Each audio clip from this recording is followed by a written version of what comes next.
So I woke up this morning, came outside to do a bit of sun gazing at sunrise, and this is what I found in the sky.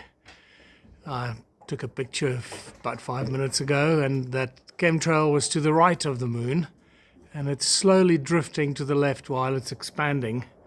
It's a short chemtrail, strangely enough. It starts somewhere over there and ends somewhere down that side, and you can actually see it physically moving to the left of the screen. It must be obviously the air movement in that part of the sky that's moving in that direction, so the air currents are taking that toxic crap away from us. But unfortunately it's going to land on our neighboring town because it's in that direction that it seems to be going. So what do we do about this? What do peace-loving, good-hearted people around the world that are wondering about the chemtrails, who's responsible for it, who's behind it, what are we supposed to do with this?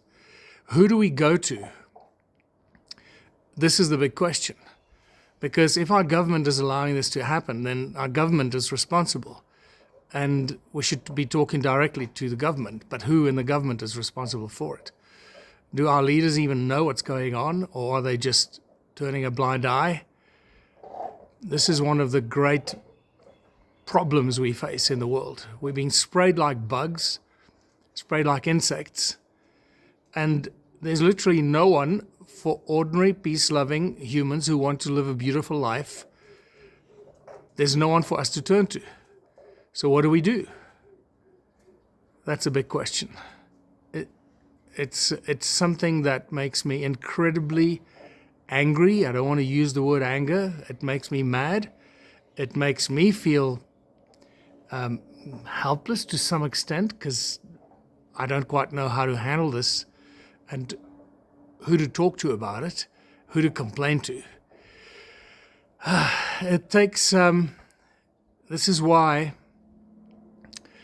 it's important to generate influence and money and funding, because through money, you know what they say, money talks, bullshit walks, and money makes the world go round. Well, in this instance, if you do have shitloads of money, or what I like to call fuck you money, that you can spend on stuff like this, and you can use that money to influence individuals, it may be the way to go. The way that George Soros is destroying so many countries around the world with money and influence, influencing politicians at the highest level and judges and military people and whoever else he's influencing with his toxic global destruction.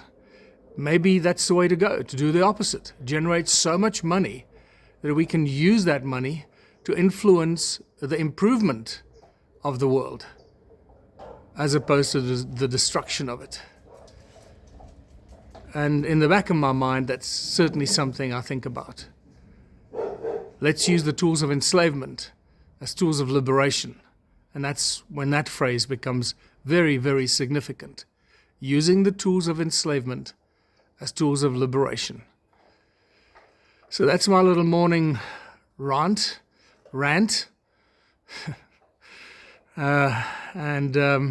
Because this chemtrail definitely triggered something inside of me. And you can see during my little rant how far that chemtrail has moved to the left with those air currents, and how it's slowly expanding and turning into something that some people would no longer recognize as a chemtrail, because now it just looks like a long cloud. And people say, oh, look at that long elongated cloud. No, it's not an elongated cloud, it's toxins spraying the bugs. But we will fix it. There's a solution for everything, and we're working on it.